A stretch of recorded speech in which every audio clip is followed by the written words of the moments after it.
Welcome into the Action Network podcast presented by FanDuel. Brendan Glasheen joined by our MMA analysts, Sean Zerillo and Billy Ward. You guessed it, UFC betting preview.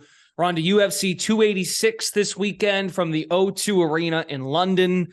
Looking at underdogs, props, and more. We'll get best bets before we wrap up the program. First, we start with the main event. Kamaru Usman and taking on Leon Edwards III. This is a trilogy fight. Looking forward to this one, fellas. You look at the FanDuel Sportsbook. Edwards at plus 198 on the money line. Usman at minus 250. I've got Billy Ward. We'll get to Billy in a second. We'll go Zerillo first. I've got Billy Ward's luck rankings up right now as a handy-dandy study guide. You can find that in the Action Network app, actionnetwork.com. Billy basically does exactly what we did during football season with luck rankings, Kerner and Giffen. Same kind of deal. He's got luck rankings up for the UFC fights. Each week we have a fight card.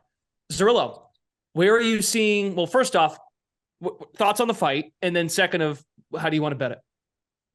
So I'm of two minds about this fight. The first thought is that Usman closed minus 300 for the first fight. I would say he covered his price over the 24 minutes that we saw it play out. He probably could have wrestled more, but he still was up on the scorecards and was a minus 1,500 favorite live in round 5 before getting knocked out with head kick. Now, you see the line reopen at minus 350, get bet down to minus 250, and you must think that's a steal. He covered his price the first time, getting a better number this time. But then you start to think, watching the fight back, he didn't necessarily look as dominant as he had in previous fights. He lost the first round. Leon Edwards took him down. I thought it seemed like Usman, just skill-wise, athletically, had declined maybe 5 or 10% relative to his previous fights. So knowing that he took a step back maybe in his last fight, brutally knocked out, sent to the absolute shadow realm, that's as bad of a knockout as you will see in MMA. Leon didn't even bother following up. He was out cold. Brutal knockout, potentially career-altering knockout, has always had a questionable chin, knocked down by Gilbert Burns. It'd be horrible if Herbert Burns knocked him down. But knocked down by Gilbert Burns, always seemed like there was a potential that at some point somebody was going to connect on Usman and hurt him badly. And Leon managed to do it. So coming back here after that knockout, not sure if the chin is going to be worse. Is he going to be able to take a punch at all? Wasn't a significant layoff either. It's not like he took 18 months after the knockout to fully recover, heal his brain. Has had a hand injury that he's been dealing with in the past, apparently a broken hand. So all of the red flags are on Usman's side, in addition to the fact that the former champion in immediate title rematches is 4-11. So I want this line to continue to tick down more. If I'm going to bet Usman, I projected him around minus 250 here. I would wait for minus 220 before jumping in, or I would wait until the fight starts, let the first round play out. Maybe Edwards wins it again. Maybe Usman doesn't go to the takedown right away, and they sort of play it as a striking battle. I would expect him to wrestle more in this fight.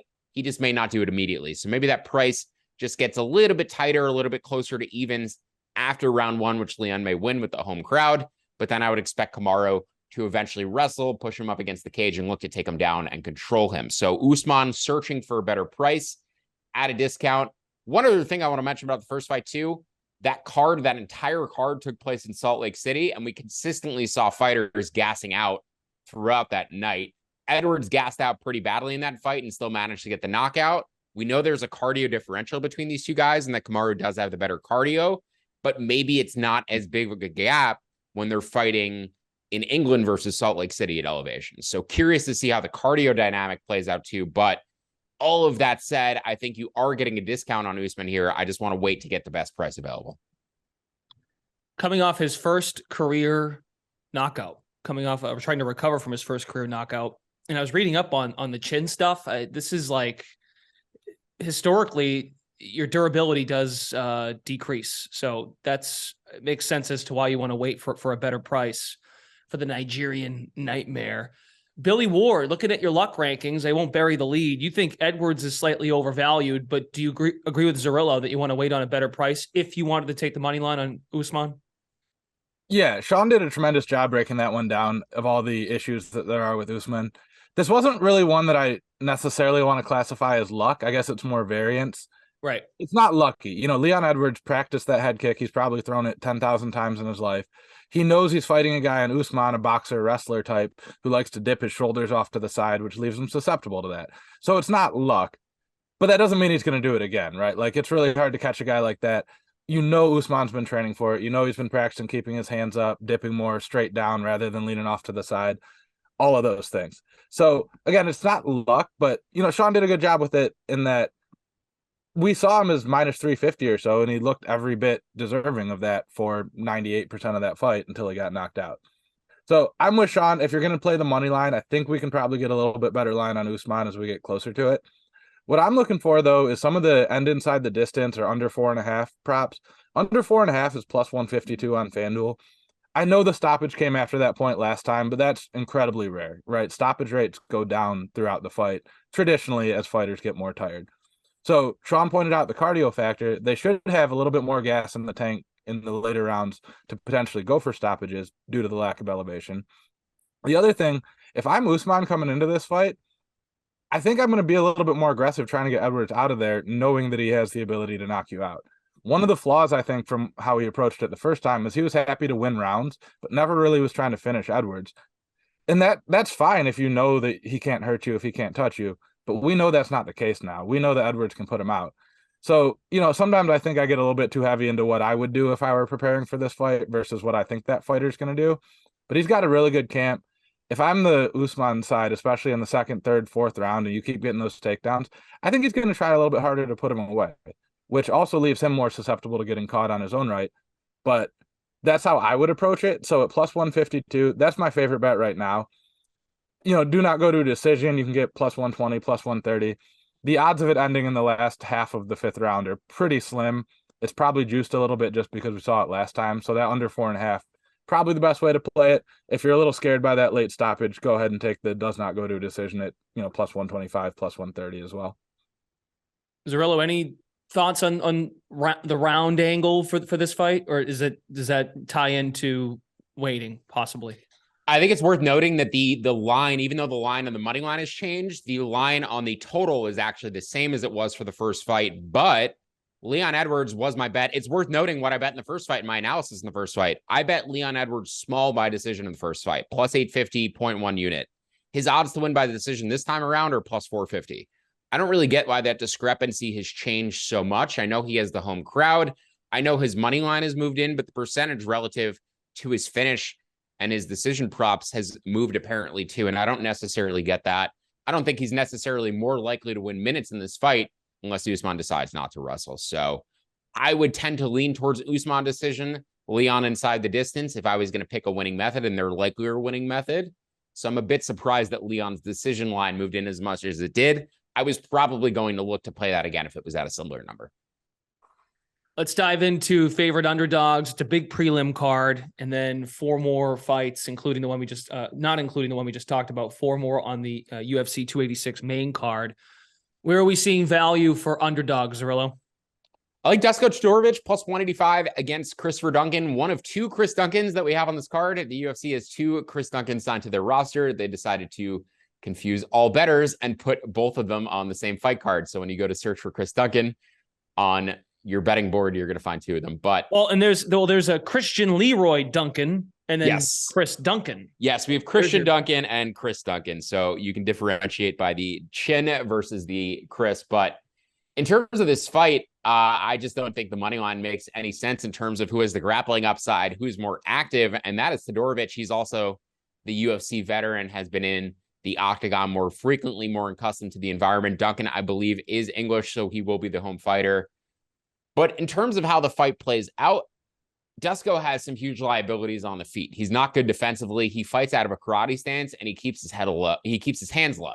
So he doesn't defend his face. He doesn't move his head when he's striking, and he doesn't have the best chin. So none of that is a good combination when you're going against the kickboxer. The thing is, Dusko has better volume. He tends to stay at good karate range. He fights out of a karate stance. So he's good at getting his kicks off and not getting punched, staying out of that distance. Or when he wants to, he gets inside of on opponents, clinches them, and then eventually tries to take them to the ground. I think he has all the grappling upside in this fight. I think he also has the volume advantage if they just stay striking for extended periods. Obviously, his opponent has the finishing upside, given Dusko's defensive liabilities.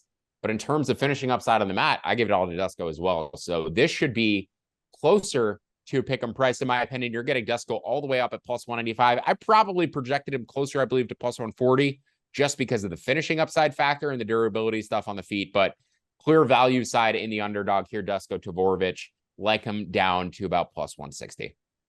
All right, he's at plus 172 as we record right now, plus 172 over on FanDuel as we record on a Friday.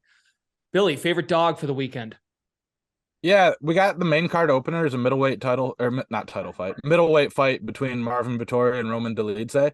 Really interesting fight. You know, Dolidze has been tearing it up. I think he's on a 4-fight win streak, 3 finishes.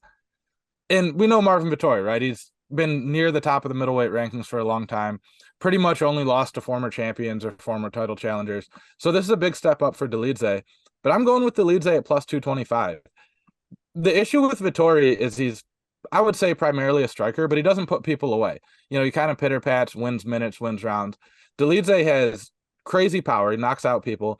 And he's also like an Abu Dhabi, level grappler. Some of the most creative grappling I've ever seen. He finished Jack Hermanson with like a weird calf slicer setup that he used to then land punches. And I think he's just going to be far too much for Vettori if this one gets to the ground. So on the feet, Vittori's probably the better technical striker, and he's going to land more. But we have the chance that Dolidze knocks him out and puts him away. And if it's a grappling match, Dolidze should be much, much more comfortable on the ground. He would be a huge favorite if they were just grappling. So plus 225, we've just got multiple paths to win here. It kind of goes back to my like 2 out of 3 between wrestling, jiu-jitsu, and striking. And I think Dolidze, while he's not the better striker, he has the chance to do more damage. And then once it hits the mat, he's also better there. So I think he's got 2 of those 3 realms covered, and at plus 225, that's a really good price. Fight of the night that you guys want to hit on, Justin Gaethje and Rafael Fiziev. Where do we see an edge here on the main card, Zerillo? Fiziev at minus 235, he's the favorite, and Gaethje at plus 186. Yeah, I think this is a pretty evident A and B side in terms of how the UFC is looking to move along the lightweight division. Fiziev coming up, hundreds of professional Muay Thai fights. So beautiful technical striker, incredibly fast, powerful. I believe he does have the technical and speed edges against Gaethje in this matchup. And if they're striking for extended periods, which is what I expect, is largely a 15-minute kickboxing match, if it even goes that long, I think Fiziev is going to outclass him on the feet. We've seen from Gaethje, while he still has power, phenomenal leg kicks, great offensive fighter, he has turned into a complete glass cannon at this stage of his career. He does not take damage well anymore, particularly to the body. Very weak to the body. As soon as Charles Oliveira hit him there, he melted. And Fiziev is going to light him up with body kicks, kicks to the liver. I think Fiziev is going to destroy Justin Gaethje tomorrow. The more I think about this fight, the less I like it for Gaethje. I've seen some people saying that Gaethje needs to wrestle if he wants to win this fight.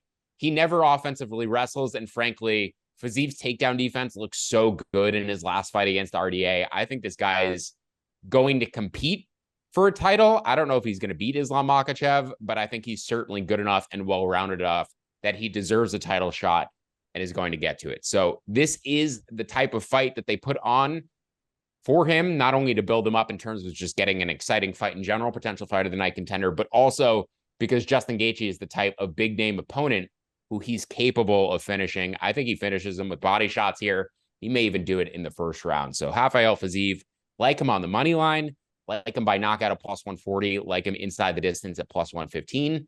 We will get to him again in a minute, but love this fight from a variety of perspectives for Fiziev.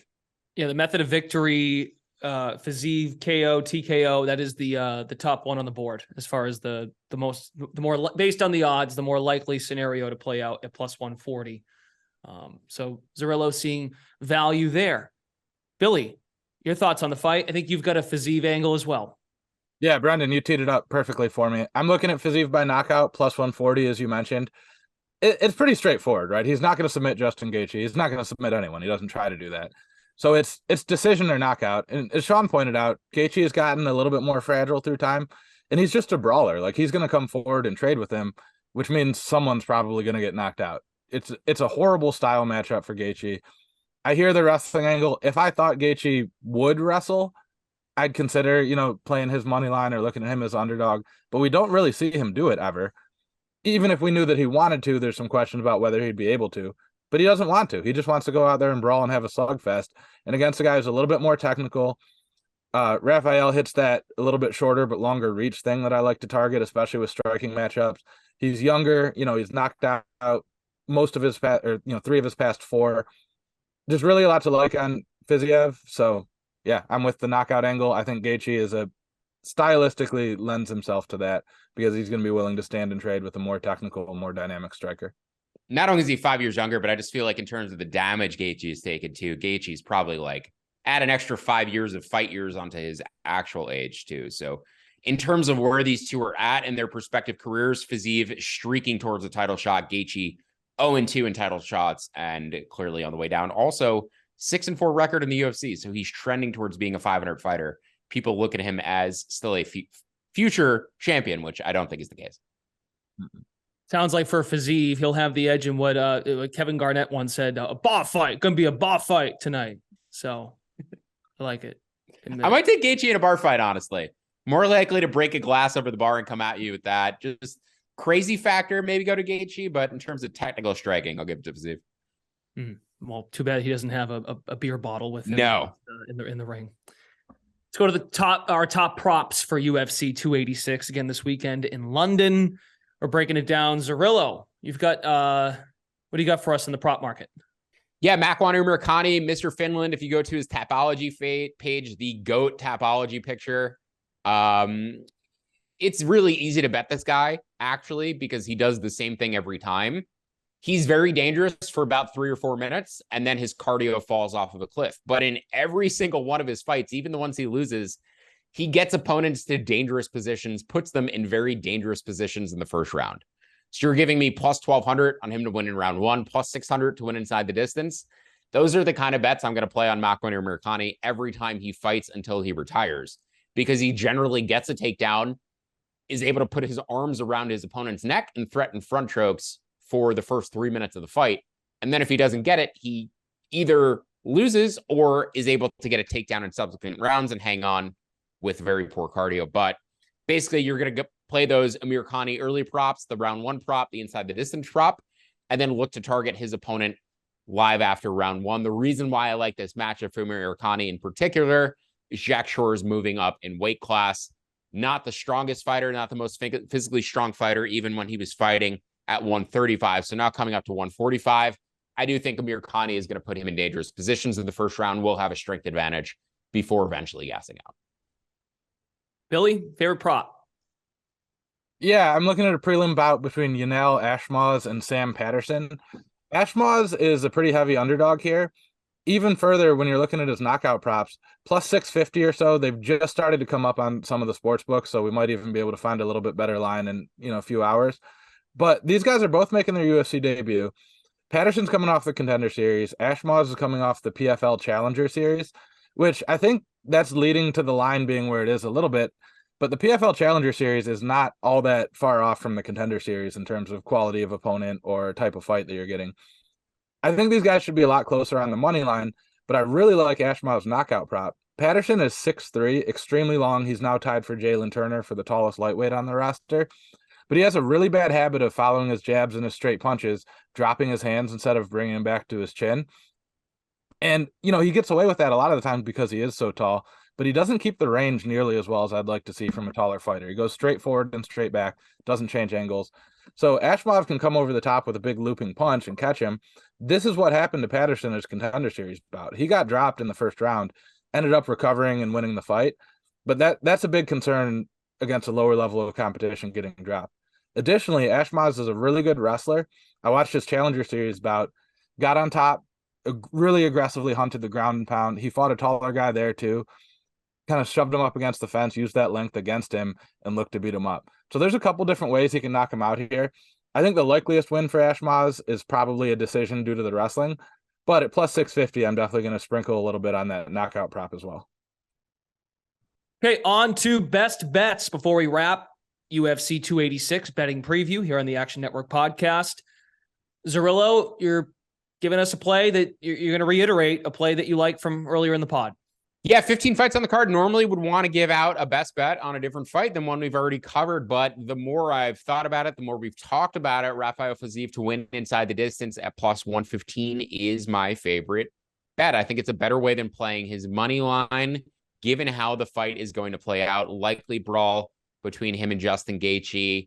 Fiziev going to be the more technical man in the brawl, going to be the better defensive fighter, more likely to avoid damage. But just given the way he strikes, the amount that he rips the body, particularly with his leg kicks, and the way that Justin Gaethje has reacted to getting hit to the body in his recent fights, losses to Charles Oliveira, Dustin Poirier absolutely cooked him to the body. I think this is a bad stylistic matchup for him on the feet, and I don't think he's going to have the offensive wrestling to be able to switch things up and take Fiziev down if he gets hurt or in trouble. So Fiziev inside the distance plus 115. In addition to his knockout prop plus 140, his money line always, I'm likely going to be betting him for Saturday night against Justin Gaethje. All right, very good. Simple. And Billy, you are turning to variance rankings, luck rankings. You see an edge for Casey O'Neill. You know, if I had to pick what was actually my favorite bet on the card, I'd probably go back to Fiziev too. But a fight that really reminds me of that is Casey O'Neill versus Jennifer Maia. Jennifer Maia is, I think, late 30s, 34, fighting 25-year-old Casey O'Neill. Maia is 5-5 in the UFC, has had a couple title shots, lost them both. Casey O'Neill is 25, undefeated in the UFC, from Scotland. So, you know, this is kind of a home game for her as well. Just like we saw with Fiziev and Gaethje, this is a fight that the UFC booked to make Casey O'Neill look good, to bring her towards the title picture, to make her a future contender, against a veteran who has a name that some people might know, but has probably seen her best days already behind her. So she's minus 170. Part of that is because Casey O'Neill tore her ACL last year, which I think is part of what's leading into the line. But she's 25. It's been almost a year. We see younger athletes these days tear ACLs and come back in shorter time frames than that. And it's really not as big of a deal, I don't think, personally, in mixed martial arts relative to basketball or football or other sports. So minus 170, it's actually moved a little bit. I gave it out at minus 170 last night, so we've already seen some movement. I take her down to about minus 200. She's clearly the A side here. Maia is a solid fighter, but she's in there to make Casey O'Neill look good, not there to be a competitive fight. Maia 5-5 in UFC, 34 years old is the age. So there's a 9-year gap there. All right, fellas, good stuff. I feel ready to go. A lot of Fiziev angles on this podcast today. UFC 286 this weekend from the O2 Arena in London. Folks, you can find Billy and Sean in the Action Network app. Also, like I've been talking about, referencing Billy's luck rankings, edges, available on the Action Network website, also in the Action Network app. You can follow each of these guys individually in the Action Network app. If they have more picks, they'll be adding. Follow them in the app. I also want to add March Madness player props episode here on the Action Network podcast. It nearly swept the board in the opening round. So that's something you want to keep an eye on. We've got Sean Kerner, Nick Giffen joining us next week for Sweet 16 player props. That'll be available next Thursday on the Action Network podcast. So that's something you can look forward to as well. And of course, our UFC weekly betting previews will be back next week. For Sean Zerillo, Billy Ward, Brendan Glasheen, best of luck with all your picks. We will see you next time on the Action Network podcast.